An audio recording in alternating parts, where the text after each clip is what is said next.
શ્રી ગણેશાય નમઃ.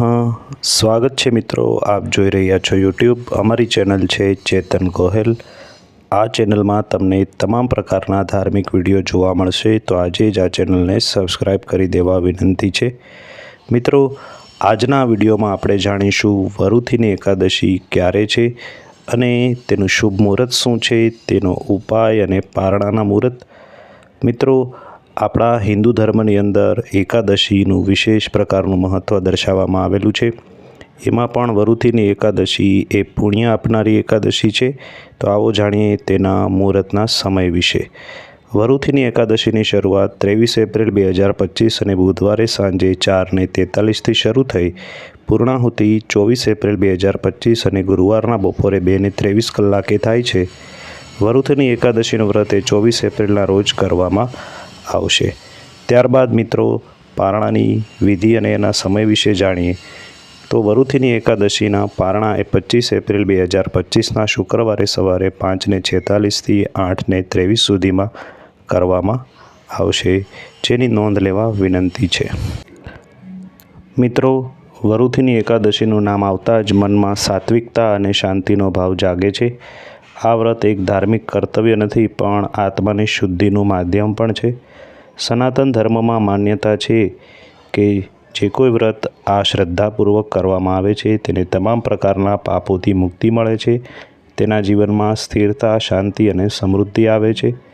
આ દિવસ એ વિશેષ રૂપની અંદર ભગવાન વિષ્ણુ અને માતા લક્ષ્મીની આરાધના કરવા માટે સમર્પિત દિવસ છે.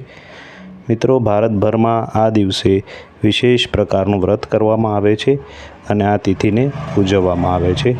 અને આ તિથિ એ પુરાણોમાં વર્ણિત એક જે કથા છે, જે રાજા માંધાતાએ ઘોર તપસ્યામાં લીન થઈ વરુથીની એકાદશીનું વ્રત કર્યું અને તપસ્યાથી પ્રસન્ન થઈ ભગવાન વિષ્ણુએ તેમને આશીર્વાદ આપ્યા અને તેમને મુક્ત કરી અને સ્વર્ગમાં પ્રવેશ આપ્યો. તેના માટે આ એકાદશી ઉજવવામાં આવે છે. મિત્રો, આ દિવસે તુલસી વગર પૂજા અધૂરી રહી છે. ભગવાન વિષ્ણુની પૂજા કરવા માટે તુલસીનું સ્થાન સર્વોચ્ચ છે. એકાદશીના દિવસે તુલસીના સાથે પણ જોડાયેલા વિશેષ નિયમોનું પણ પાલન કરવું જોઈએ. આ દિવસે તુલસી પત્ર તોડવા જોઈએ નહીં અને આ દિવસે તુલસી પધરાવવા માટે એને અગાઉ તોડીને આપણે પૂજા સ્થાનમાં રાખવા જોઈએ. ભગવાન વિષ્ણુના ભોગમાં તુલસી અવશ્ય આપણે મૂકવા જોઈએ અને સાંજના સમયે તુલસી પાસે ઘીનો દીવો કરી તુલસી મંત્રનો પણ આપણે જાપ કરવો જોઈએ. આ રીતે આપણે મંત્ર જાપ કરી શકીએ છીએ. મિત્રો, મહાપ્રસાદ જનની સર્વ સૌભાગ્યવર્ધિની આદિવ્યાધિ હરા નિત્ય તુલસી ત્વ નમોસ્તુતે. આ રીતે આપણે એ તુલસીનો જાપ કરી ત્યારબાદ ત્યાં દીવો કરી તુલસી પત્ર તોડવા જોઈએ. મિત્રો, હવે જાણીએ કે આ દિવસે પૂજા વિધિ આપણે કેવી રીતે કરવી. આ દિવસે વહેલી સવારે બ્રહ્મ મુહૂર્તમાં ઉઠી સ્નાન કરવું. ભગવાન વિષ્ણુની પ્રતિમા હોય અથવા મૂર્તિ અથવા ફોટોગ્રાફને ગંગાજળથી પવિત્ર કરવું.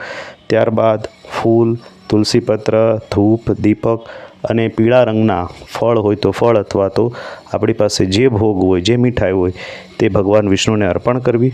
ત્યારબાદ વિષ્ણુ સહસ્ત્રનામ, ગીતા પાઠ અને વિષ્ણુ મંત્રોનો જાપ કરવો. દિવસભર વ્રત કરવું. નિર્જળ અથવા તો ફળાહાર કરવું. સાંજે તુલસી પાસે દીવો પ્રગટાવો અને તેની પ્રાર્થના કરવી. મિત્રો, આ દિવસે શું ન કરવું એ પણ આપણે જાણીએ તો આ દિવસે આપણે તુલસી પત્ર તોડવા જોઈએ નહીં. આ નિયમ એકાદશીનો વિશેષ નિયમ છે. તુલસીમાં જળ પણ અર્પણ ન કરવું, માત્ર દીવો પ્રગટાવો. ખરાબ અથવા તો ગંદા હાથોથી તુલસીને અડવું નહીં.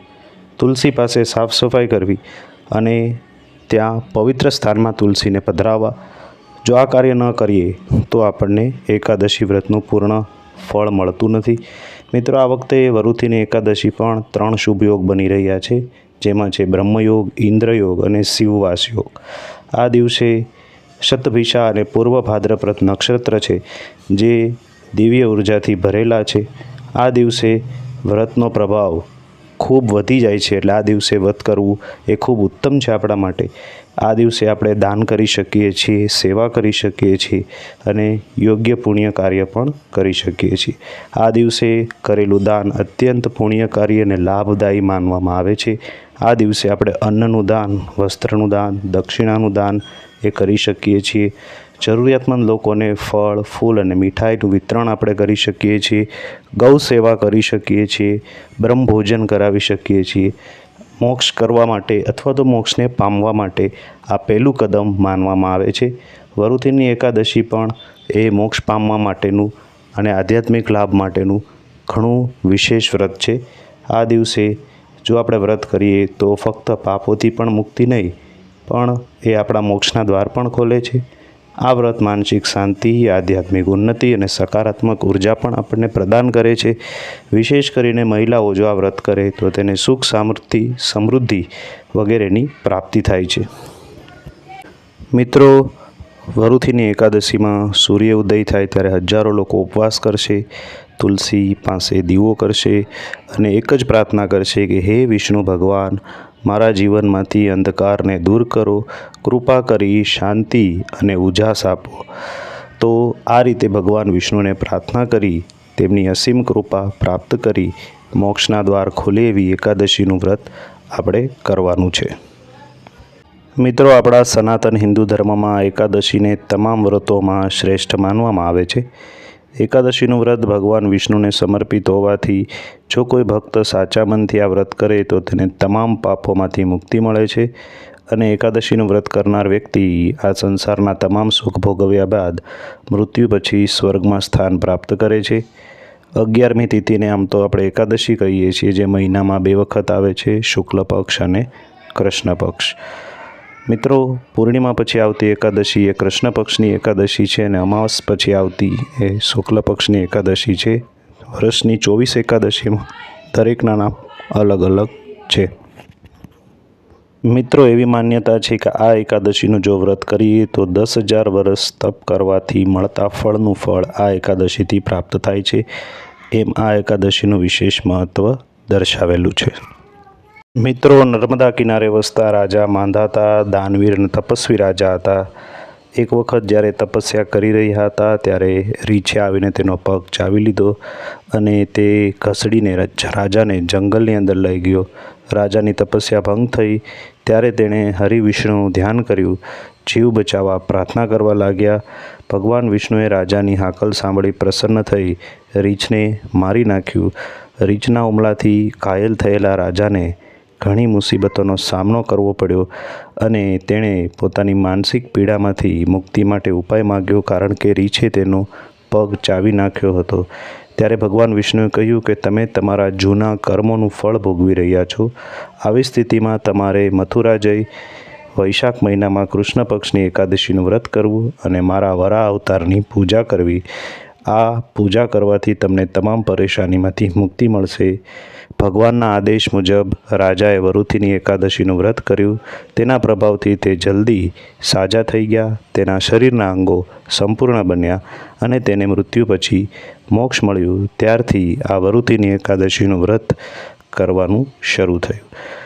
આ વ્રત કરવાથી જીવો લોક અને પરલોક બંનેમાં સુખ મેળવે છે, સ્વર્ગના ભાગીદાર બને છે અને તેમને 10,000 વર્ષ સુધી તપસ્યાનું ફળ આ એકાદશીના વ્રતથી પ્રાપ્ત થાય છે. તો મિત્રો, આ હતી વરુથીની એકાદશીની કથા. આપણે ટૂંકમાં સમજાવી છે. આશા છે કે આ વિડીયો આપને ગમ્યો હશે, આપને ઉપયોગી થયો હશે. ફરી મળીશું કોઈ નવા ધાર્મિક વિડીયોમાં. ત્યાં સુધી અમને રજા આપશો. વિડીયો ગમ્યો હોય તો તમારા સગા સંબંધીને શેર કરજો અને આપણી ચેનલને સબસ્ક્રાઈબ કરવાનું ભૂલતા નહીં. આપ સૌને અમારી ચેનલના જય શ્રી કૃષ્ણ. ઓમ નમો ભગવતે વાસુદેવાય.